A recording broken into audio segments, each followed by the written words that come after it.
Good morning girls. माझ्या प्रिय मुलींनो, मी तुमचं आजच्या या तासिकेसाठी स्वागत करते. मुलींनो, तुम्हाला या चित्रामध्ये हे जे झाड दिसत आहे, हे झाड बघितलं की आपल्या मनाला आनंद वाटतो.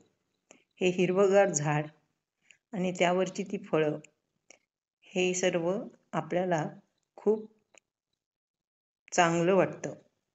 आणि जेव्हा आपण अशी झाडं बघतो, निसर्गातली हिरवी झाडं, तेव्हा किंवा ती फुलझाडं किंवा फळझाडं, तेव्हा आपल्याला खूप प्रसन्न वाटते. हे जे तुम्हाला झाड दिसत आहे, हे एक लिंबाचं झाड आहे. लिंब म्हणजे लेमन ट्री. आणि आपण या लिंबाचा वापर आपल्या रोजच्या जीवनात करतो. झाड हे माणसाला जीवन देते. म्हणजे काय की झाडामधून आपण सगळं प्रकारचं फुले फळे घेऊ शकतो. झाड आपल्याला ऑक्सिजन देते, पानं देते, लाकूड देते. म्हणजे झाड हे मानवी जीवनासाठी काय करते, मदत करते. आणि असे हे झाड, लेखकाने त्याला जीवनदायी झाड म्हटलेलं आहे. आज आपण मुलींना अभ्यासणार आहोत ते जीवनदायी झाड. जीवनदायी म्हणजे जीवन देणारे. आणि झाड म्हणजे तुम्हाला माहिती आहे, वृक्ष, तरू. तर आपल्या आजूबाजूला जे ट्री आहेत, झाडं आहेत, ही झाडं काय आहेत, तर आपला हिरवेपणा टिकून आहेत. ती सजीव आहेत, ती पण जगतात, ती पण वाढतात. आणि ह्या झाडांवर सर्वांना काय मिळते, तर आश्रय. कोणाला? पक्ष्यांना, किड्या-मुंग्यांना. म्हणजे जे त्या झाडाच्या आश्रयाला येतात त्यांना. आपण माणसं सुद्धा झाडाखाली काय करतो, तर सावली घेण्यासाठी येतो. झाडावरून काय काढतो? फळं. झाडावरून काय काढतो? फुलं. सो झाड हे जीवन देणारं असतं. त्याचा हिरवेपणा बघूनच आपल्या मनाला प्रसन्न वाटते. आणि असं हे जीवनदायी झाड म्हणजे लिंबाचं झाड. तर लेखकाच्या घराच्या मागे असलेल्या या लिंबाच्या झाडाचं वर्णन, या लिंबाच्या झाडाला लेखकाने जवळून पाहिलं आणि त्यांनी बघितलं की या लिंबाच्या झाडाच्या आश्रयाला कोणकोणते इतर कीटक, पक्षी येतात. आणि मग त्यांनी या झाडाचं आपल्या मानवाशी आणि या पक्ष्यांशी, या पशूंशी, या कीटकांशी असलेलं जे नातं आहे, त्या नात्याची सांगड घालण्याचा प्रयत्न या पाठात केलेला आहे. सांगड घातलेलीच आहे की या झाडाचा आश्रय घेऊन किती जीव या जीवनात तग धरतात. तर मुलींनो, भारत सासने यांनी हा लेसन आपल्यासाठी लिहिलेला आहे, ते जीवनदायी झाड. लेखकाचा इथे तुम्हाला फोटो दिसतो. या लेखकाचं नाव आहे भारत सासने. आणि आता आपण त्यांचा हा परिचय जो आहे त्याची ओळख करून घेऊया. भारत सासने यांचा जन्म 1951ला झालेला आहे. ते प्रसिद्ध लेखक, कथाकार म्हणजे कथा लिहिणारे, नाटककार म्हणजे नाटकं लिहिणारे, वन ॲक्ट प्ले वगैरे लिहिणारे, कादंबरीकार म्हणजे नॉवेल्स लिहिणारे, असे हे प्रसिद्ध लेखक आहेत. अनर्थ, लाल फुलांचे झाड हे त्यांचे कथेंचे संग्रह प्रसिद्ध आहेत. आणि सर्प, दूर तेथे दूर तेव्हा, रात्र या त्यांच्या लघु कादंबऱ्या प्रसिद्ध आहेत. लघु म्हणजे लहान कादंबऱ्या, म्हणजे छोट्या छोट्या गोष्टीसारख्या कादंबऱ्या, तर या प्रसिद्ध आहेत. फलदायी फलदायी म्हणजे फळ देणारं. मुलींनो, जेव्हा झाड फळ देते आणि आपण लावलेलं झाड जेव्हा फळ देते तेव्हा आपल्याला अतिशय आनंद होतो. आणि झाड लावलं आणि जर त्याने फळ द्यायला सुरुवात केली तर मुलींनो, आपल्याला त्या झाडाचं अप्रूप वाटतं. फलदायी म्हणजे फळ देणारं आणि जीवनदायी म्हणजे जीवन देणारं, लाईफ गिव्हर. आपण त्याला काय म्हणतो? लाईफ गिव्हर, जीवनदायी, जीवन देणारं. लिंबाचे झाड, लिंब म्हणजे लेमन ट्री. आणि मानवी जीवन आणि आपलं मानवी जीवन, आपण पण जीवन जगतो, आपण पण सजीव आहोत. तर आपलं जीवन आणि झाडांचं जीवन याची सुंदर सांगड घालणे म्हणजे मेळ घालणे, म्हणजे मिलाप करणे, दोन्हींचं एकत्रीकरण करणे, याचा यशस्वी प्रयत्न प्रस्तुत पाठात लेखकाने केलेला आहे. आता काही आपण झाडं लावतो फळं देणारी, काही झाडं आपण लावतो फुलं देणारी, आणि हल्ली जे गार्डनिंग वगैरे करतात ती झाडं लावतात, काही लावतात तर इनडोअर प्लांट्स आणि आउटडोअर प्लांट्स शो देणारी. तर इथे जीवनदायी झाड जे आहे, हे लिंबाचं झाड, हे लेखकाच्या बॅकयार्डला आहे, घराच्या मागे आहे. आणि घराच्या मागे असलेलं हे झाड जे आहे, या झाडाच्या संगतीने लेखक ज्या घरात राहत आहे त्या घरामध्ये हे झाड त्याला संगत करत आहे. आणि जेव्हा लेखक रोज या झाडाकडे पाहतो त्याला प्रसन्न वाटतं, त्याला आनंद वाटतो, तो जीवन बघतो, झाडाचं जीवन, आपलं जीवन आणि झाडावरच्या कीटकांचं, पक्ष्यांचं, पाखरांचं, पशूंचं जीवन आणि आपलं जीवन, ह्याचे सर्व तो काय घालत आहे तर मेळ घालत आहे, सांगड घालत आहे. आता तुम्ही पेज नंबर 49 उघडलेला आहे. आपण पहिला पॅरेग्राफ वाचूया. मी राहत होतो त्या घराच्या मागं एक लिंबाचं झाड होतं. लिंब म्हणजे कडुलिंब नव्हे, आपण खातो त्या लिंबाचं झाड. खिडकी लगतच होतं ते काटेरी आणि लिंबाच्या फळांनी गच्च लगडलेलं असं. यू अंडरलाईन दिस, काटेरी आणि लिंबाच्या फळांनी लगडलेलं. लसलशीत हिरवंगार, अंडरलाईन, आणि चैतन्यमय. प्रदेश सगळा उन्हाचा होता. त्या भागात एकूणच उन्हाळा जास्त आसमंत तापून जाई. आसपासची जमीन तापून करपून तपकिरी पडलेली दिसे. जी काही झाडं आसपास होती ती मलूल आणि काळपट हिरवी दिसत, आणि पाणथळ तर परिसरात कुठंच नव्हती. सगळीकडं शुष्क कोरडी जमीन, घर सुद्धा तापून निघे.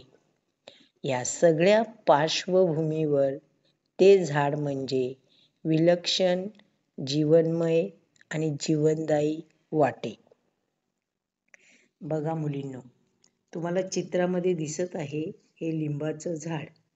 आता ही जमीन जी आहे तर ह्या जमिनीमध्ये हे झाड उभं आहे, जे सगळं सुकलेलं आहे पण झाड हिरवंगार आहे.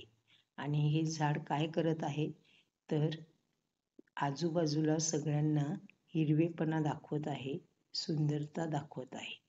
आता इथे काय सांगितलेलं आहे बघा. मी राहत होतो त्या घराच्या मागं, लेखक ज्या घरात राहत होते त्याच्या मागे एक लिंबाचं झाड होतं, लेमन ट्री. लेखकाने इकडे पुढे आपल्याला सांगितलेलं आहे, लिंब म्हणजे कडुलिंब नव्हे. मुलींनो, कडुलिंब म्हणजे नीम ट्री तुम्हाला माहिती आहे. नीम ट्री, त्याचं म्हणजे पानं वगैरे कडू असतात आणि त्याला फळं येतात, ती छोटी छोटी असतात. ती पिकल्यावर थोडीशी गोडसर लागतात, अदरवाईज संपूर्ण झाड, साल, खोड, मुळं, पानं, फुलं सगळं कडू असते, म्हणून त्याला कडुलिंब म्हणतात. इट इज बिटर. आणि लिंब म्हणजे आपलं लिंबू, येलो कलरचं, जे आपण जेवणात वापरतो, सरबत करतो, आपण लोणचं भरतो त्याचं, ते लिंब. तर इथे तुम्हाला लेखकांनी समजावून सांगितलेलं आहे की लिंब म्हणजे कडुलिंब नव्हे, नीम ट्री नव्हे, तर लिंबू, सायट्रस.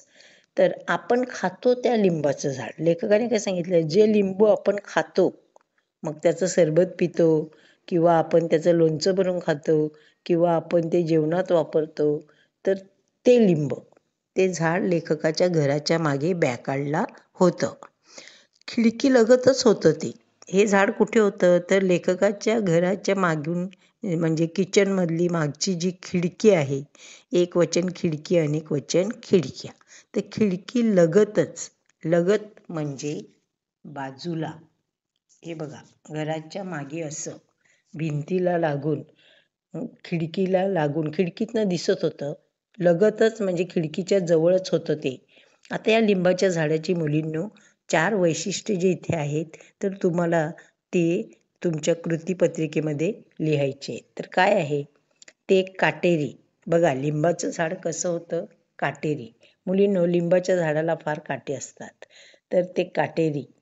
आणि लिंबाच्या फळांनी गच्च लगडलेलं, त्याला जी फळं लागलेली आहेत, हे बघा गच्च लगडलेलं म्हणजे फळांनी भरलेलं. काटेरी, काटे, त्याला काटे असतात हा. त्यानंतर लिंबाच्या फळांनी गच्च म्हणजे पूर्ण भरलेलं, लगडलेलं म्हणजे पूर्ण भरलेलं, खूप लिंब होती त्याला. आणि पुढे काय सांगितलेलं आहे हे बघा, गच्च लगडलेलं, भरलेलं. आणि लसलशीत हिरवंगार, बघा लसलशीत हिरवंगार म्हणजे लुसलुसणारी पानं असलेलं आणि हिरवंगार झाड, आणि त्याच्यावरची ती पिवळी लिंब. आणि चैतन्यमय, काय सांगितलेलं आहे, चैतन्यमय, एनर्जेटिक म्हणजे उत्साहवर्धक, उत्साहदायी, उत्साह देणारे असं. म्हणजे आपल्याला, तुम्ही विचार करा मुलींनो, सगळं काही सुकलेलं आहे, कुठे काहीच हिरवं दिसत नाही, आणि एकच एक हे लिंबाचं झाड हिरवंगार, त्याच्यावर पिवळी अशी ही लिंब, आणि लुसलुशीत त्याची कोमल हिरवी पानं, आणि ते एक काटेरी झाड असं उभं आहे. तर लेखक म्हणतात की हे लिंबाचं झाड कशा प्रकारे आहे, तर लिंबाच्या झाडाची वैशिष्ट्ये. So you have to write in 4 columns. काटेरी, लिंबाच्या फळांनी गच्च लगडलेलं, लसलशीत हिरवगार, आणि चैतन्यमय. You got the answer.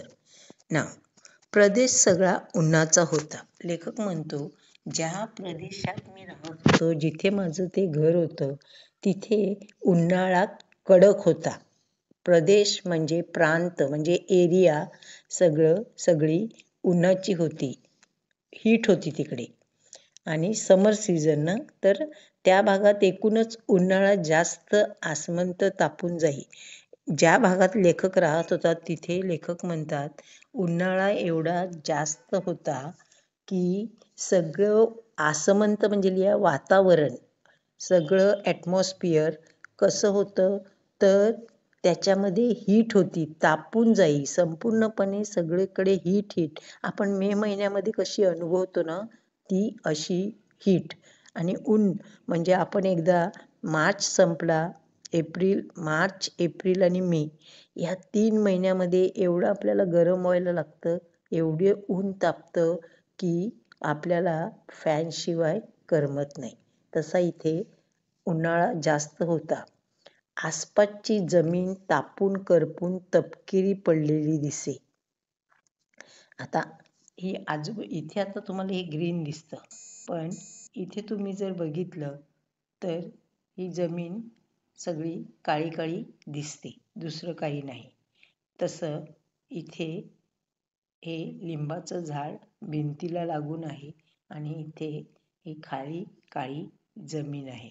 तर इथे काय सांगितलेलं आहे बघा, आसपासची ही जमीन जी आहे ती काय झाली होती, सगळी सुकलेली होती, तापलेली होती, काळपट तपकिरी पडलेली दिसे.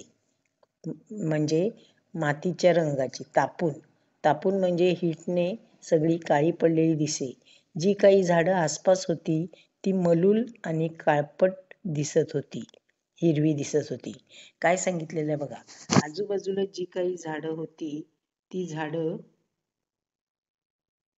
मलूल म्हणजे सुकल्यासारखी आणि काळपट दिसत होती. मलूल म्हणजे सुकलेली, ड्राईड वन अशी. आसपास म्हणजे आजूबाजूला. तर आजूबाजूला म्हणजे हे लिंबाचं झाड मात्र तेवढं मोठं, उंच, त्याला फळं लागलेली आणि हिरवं लसलशीत दिसत होतं. बाकी सगळी झाडं जी होती ती सुकलेल्यासारखी, काळपट हिरवी अशी दिसत होती, सुकल्यासारखीच. आणि पाणथळ तर परिसरात कुठंच नव्हती. पाणथळ म्हणजे पाण्याचा ओलावा, म्हणजे थोडं वॉटर. तर हे पाणथळ जे आहे ते तिथे आजूबाजूला म्हणजे पाणी साठलेली जागा जी आहे अशी काही कुठे दिसत नव्हती. Means far there was no water. Everywhere heat, everywhere dried. आणि त्याच्यात ते लिंबाचं झाड मात्र हिरवंगार उभं होतं. लेखक पुढे काय म्हणतात, सगळीकडे शुष्क कोरडी जमीन. लिहा, शुष्क म्हणजे सुकलेली, कोरडी सुकलेली. शुष्क म्हणजे कोरडी सुकलेली, ज्याच्यामध्ये पाण्याचा थेंब देखील नाही, अशी ती जमीन तिकडे होती. जमीन म्हणजे तुम्ही लिहा, भूमी, भू, धरा, वसुंधरा. तर अशी सुकलेली कोरडी झालेली जमीन होती. आणि हीट तर एवढी होती, वातावरण एवढं तापलेलं होतं, आपल्या हवेमध्ये एवढी गरमी होती की लेखक म्हणतात घरसुद्धा तापून निघे. कोणतं घर? ज्या घरात लेखक राहत होता. हे बघा मुलींनो, घरामध्ये पण मग आपल्याला खूप गरम होते, आपण AC लावतो, पंखे लावतो, कारण बाहेर जर ह्युमिडिटी हीट असेल तर ती अगदीच घरात पण घर तापते, घर आपल्याला हीट जाणवते. आणि असं लेखक म्हणतात घरसुद्धा तापून निघालेलं होतं. आणि या सगळ्या पार्श्वभूमीवर, व्हॉट इज पार्श्वभूमी? बॅकग्राऊंड. ही जी सगळी पार्श्वभूमी आहे, काय आहे की सगळीकडे हीट आहे, जमीन तापलेली आहे, दुसरी झाडं सुकलेली आहेत आणि फक्त लिंबाचं झाड मात्र तेवढं हिरवं गडगडीत पानांनी, फळांनी भरलेलं आहे. तर या सगळ्या पार्श्वभूमीवर म्हणजे ही जी सगळी झाडं अशी वातावरण हे असं आहे आणि त्यात हे जे झाड भरलेलं आहे, तर म्हणजे ते विलक्षण जीवनमय, विलक्षण म्हणजे वेगळंच, खूपच विलक्षण, जीवनमय म्हणजे जीवन देणारं, जीवनाने भरलेलं, हिरवंगार, सजीव, आणि जीवनदायी म्हणजे लाईफ गिवर, जीवन देणारं असं ते वाटत होतं. तुमच्या लक्षात आलं असेल मुलींनो की हे झाड जीवन देणारं वाटते. आपल्याला त्याच्याकडे बघितलं तर त्याला काटे आहेत हे पण आपण विसरून जातो.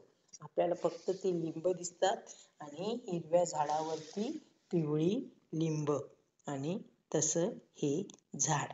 तर अशा प्रकारे मुलींनो, या पॅरेग्राफमध्ये लेखकाने या झाडाची आपल्याला ओळख करून दिलेली आहे. वातावरणाची परिस्थिती जी आहे ती आपल्या पुढे मांडलेली आहे. आणि या सगळ्या वातावरणामध्ये हे लिंबाचं झाड जे उभं आहे, फळांनी लगडलेलं, काट्यांनी भरलेलं, हिरवीगार लसलशीत पानं आणि सगळी उत्साह आणि चैतन्य वाढवणारं, सगळीकडे उत्साह आणि चैतन्य वाढवणारं हे जे झाड उभं आहे, तर हे झाड आपल्या या वातावरणामध्ये कसं चांगल्या प्रकारे आपल्या डोळ्याला काय करते, शीतलता, थंडावा देते, हे लेखकाने सांगितलेलं आहे. म्हणून ते लेखकाला जीवनमय आणि आनंददायी वाटत आहे. अशा प्रकारे पहिल्या पॅरेग्राफमध्ये लिंबाच्या झाडाची लेखकाने आपल्याला ओळख करून दिलेली आहे. Thank you girls.